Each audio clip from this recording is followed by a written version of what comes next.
শোন, এবারও তোর জন্য পুরো ফিদা হয়ে যাবে, বুঝলি তো?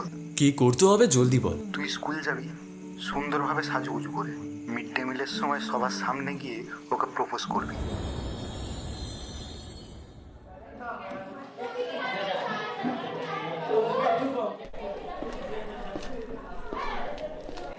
আই অনেক হয়েছে অর্ক, নির্লজ্জের মতো আমার পেছনে ঘোরা বন্ধ কর, লিমিট থাকে এসবে। শ্রী, আমি তোকে অনেক হয়েছে, এবার প্লিজ আমি শান্তিতে থাকতে দে।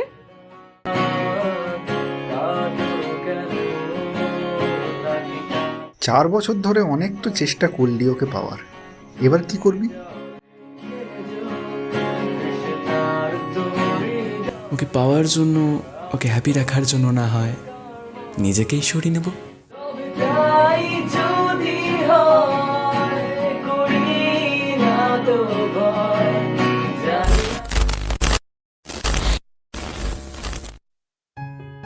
স্মৃতির পাতায় ধুলো জমা ব্যর্থ প্রেম আর তারুণ্যে রঙিন দিনগুলো নিয়ে তৈরি ছেঁড়া ডায়েরি ক্লাসিক স্টোরি অবলম্বনে স্রোতসিনী এক না পাওয়ার গল্প। গল্প, গল্পপাঠ এবং গল্পের সূত্রধার আমি সৌভিক। শুরু হচ্ছে স্রোতসিনী।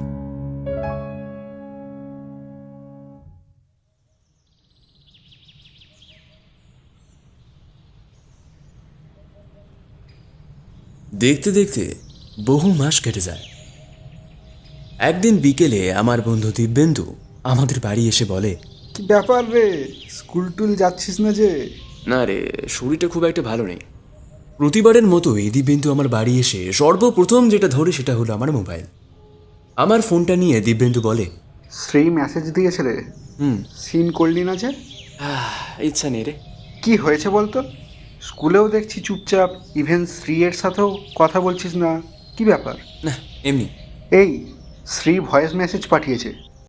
অর্ক, জানিস তো কাল আমার বার্থডে, তো স্কুলের সব বন্ধুদেরকে ইনভাইট করা হয়ে গেছে, তো তুইও কাল তাড়াতাড়ি চলে আসিস। আরে বস, তোমার তো লটারি লেগে গেছে, কাল কখন বেরোচ্ছিস? কাল ব্যস্ত থাকবো, যেতে পারবো না। নে নে জল খা। অনেক সময় ধরে দেখছি মাঝে মধ্যেই কাশি কিংবা নাক কান দিয়ে তোর ব্লিডিং হচ্ছে, ডাক্তারটা অন্তত দেখা। ডাক্তার? জানিস তো পরিবারের পরিস্থিতি কেমন, সাধারণ একটা বিষয়, কিচ্ছু হবে না। তোর এই সব কথার জন্যই আমি বাড়িতে খুব একটা আসতে চাই না। কাল তাড়াতাড়ি শ্রীয়ের বাড়ি চলে আসবি। দিব্যেন্দু রেগে বাড়ি চলে যায়। পরদিন সকালে ঘড়ির কাঁটায় যখন 10টা, তখন বাবার আধ ভাঙা সাইকেলটা নিয়ে একটা ঘড়ির দোকানে গিয়ে বলি, দাদা মেয়েদের জন্য ঘড়ি। দোকানদার চোখ নামিয়ে পাশের ওয়াচশিটের দিকে ইশারা করে। অনেক ঘড়ি রাখা আছে ওতে। পকেটে মানি ব্যাগের সাইজটা বড় থাকলেও টাকার অঙ্কটা খুব একটা বেশি নয়। একটা ঘড়ি চুজ করে বললাম, ভালো করে প্যাক করে দাও, for special gift. Hello Dibyendu, আমি অর্ক বলছিলাম। আজকে আমাদের বাড়িতে এসে শ্রীয়ের গিফটটা নিয়ে যাস তো। তুই যাবি না? না রে, ব্যস্ত থাকবো। রাতে দিব্যেন্দু আমাদের বাড়ি এসে বাড়িতে গিফটটা নিয়ে যায়।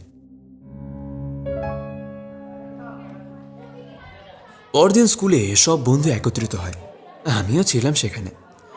নানান প্রসঙ্গে আড্ডা দেবার পর কাল যখন শ্রী জানতে পারে যে তুই ওর বার্থডেতে যাসনি, কিছুক্ষণের জন্যই ঠিক, তবে ওর মুখে কিন্তু হাসির ছাপটা দেখা যায়নি। বাদ দে। বেঞ্চ থেকে নেমে ক্লাসরুম থেকে বেরোবো এমন সময় আমি আর শ্রী মুখোমুখি হই। তোকে কতবার বলবো আমার পিছু নিবি না? ভুল ভাবছিস, আমি ওয়াশরুম যাচ্ছিলাম। বস, অর্কের কী হয়েছে বলতো? যে ছেলে সবসময় শুই করতো, সে এখন চেঞ্জ হয়ে গেল কিভাবে? শ্রী অবাক দৃষ্টিতে আমার দিকে তাকিয়ে থাকে।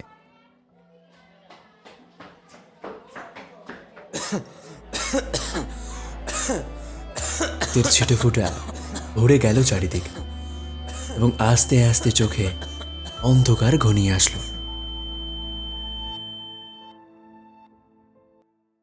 আমি এখানে কি করে? কেসে রক্তে ভাসিয়ে তো মাথা ঘুরে পড়েছিলি। ও সরি। কিসের সরি? এত বেখেয়ালি কেন থাকিস তুই? সবাই আমার ঘর থেকে বাইরে বেরিয়ে গেল। শরীরটা প্রচণ্ড দুর্বল মনে হচ্ছিল। রাতে খাওয়া দাওয়ার পর বিছানায় উঠে বসলাম। লোডশেডিং, অস্থির মোমবাতির আলোটি গোটা ঘরকে আলোকিত করছে। সবই আছে, তবুও কিছুই নেই। এক দৃষ্টিতে মোমবাতির দিকে তাকিয়ে নিজেকে প্রশ্ন করলাম, আমি তো আগে এরকম ছিলাম না। জ্বলন্ত মোমবাতির আলো আস্তে আস্তে আবজা হয়ে নিভে গেল। পরদিন ক্লাসরুমে ঢুকেই দেখলাম শ্রী বসে রয়েছে। আমাকে দেখে শ্রী কিছু বলতে যাবে, ঠিক ওই সময় ওর চোখ থেকে আমি আমার চোখ সরিয়ে নিলাম। শ্রীয়ের কথা মুখেই রয়ে গেল।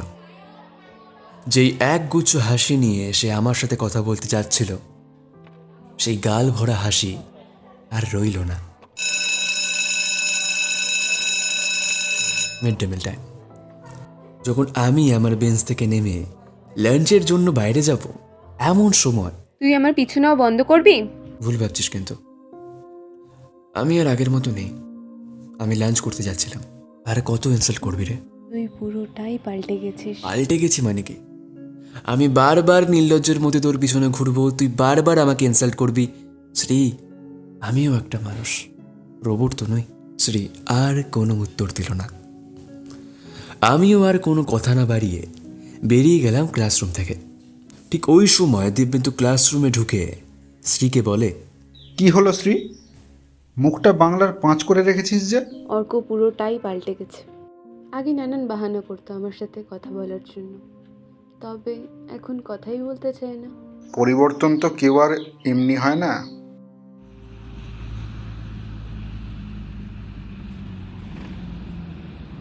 একদিন বাসে করে আমি আর দিব্যেন্দু বাড়ি ফিরছিলাম।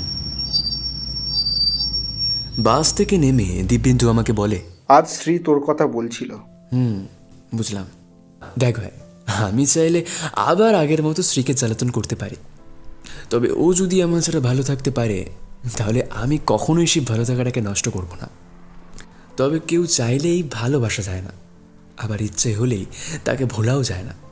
মনের কোনো কোণে তাদের অস্তিত্ব থেকেই থাকে, হোক সেটা স্মৃতি হয়ে কিংবা মৃত অনুভূতি হয়। আমার ভাষায় এক কথায় বললে, আধারের এই অন্ধকারে বাসবো ভালো চুপটি করে, বুঝতে দেব না কখনো তারে, চুপটি করে যাব সরে।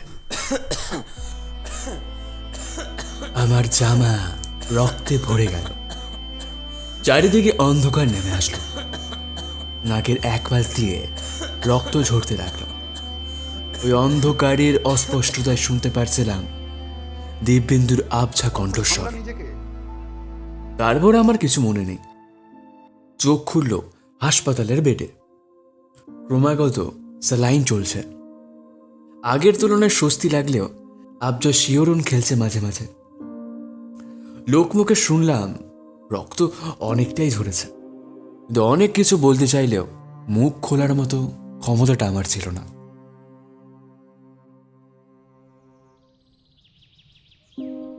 দেখতে দেখতে বহু মাস কেটে গেল।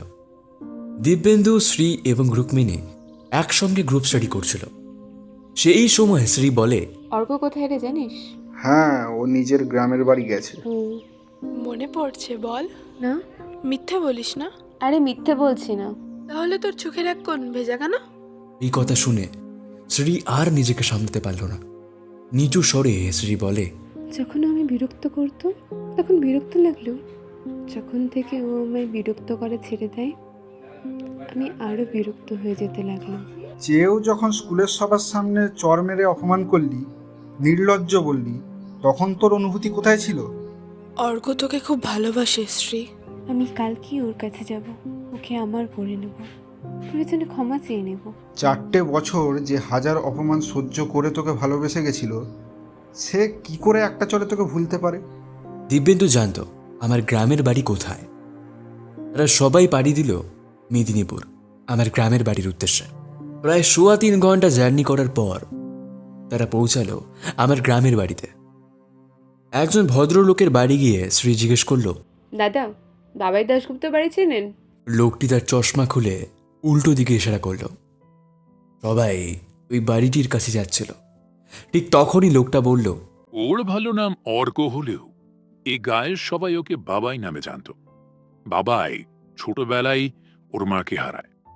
ওর বাবা ছিলেন নাম করা জ্যোতিষী।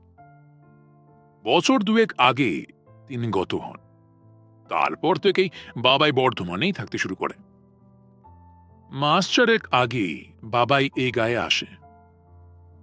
নিরুদার চায়ের দোকানে পুরনো গ্রামের কাকা ও বন্ধুদের সঙ্গে অফুরন আড্ডা দেওয়ার পর সেই রাতে সেই যে ওর বাড়িতে গেল, তারপর আর ফিরে আসলো না। ছেলেটার ব্লাড ক্যান্সার ছিল। ওই মারাত্মক রোগে আক্রান্ত হয়ে অর্ক এই জগতের মায়া ত্যাগ করে কোথায় যেন হারিয়ে যায়। শ্রী নিজেকে আর সামলাতে পারল না। চোখের কোণ দিয়ে না বলা হাজার অনুভূতিগুলি অশ্রু হয়ে এক এক করে ভেঙে যেতে লাগলো।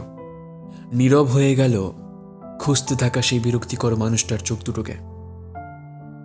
শ্রী কখনো আগে কাউকে ভালোবাসেনি, তাই ভালোবাসাটা তার কাছে একদম অজানা।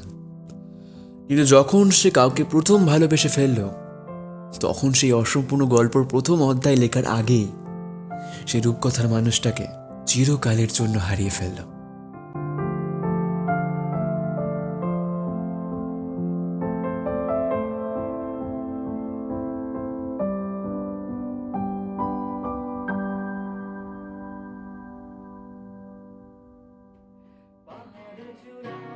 এতক্ষণ আপনারা শুনছিলেন সেরা ডায়েরি ক্লাসিক স্টোরি অবলম্বনে স্রোতস্বিনী এক না পাবার গল্প। দিব্যেন্দুর চরিত্রে সৈকত, অনুপমের চরিত্রে সায়ন, শ্রীয়ের চরিত্রে স্নিগ্ধা, রুক্মিণীর চরিত্রে প্রণীতা। গল্প, গল্পবাটি এবং গল্পের সূত্রধার আমি সৌভিক। এরকম আরও গল্প পেতে subscribe to our channel, press the bell icon এবং নিতে থাকুন রহস্যের গান টান উত্তেজনায়।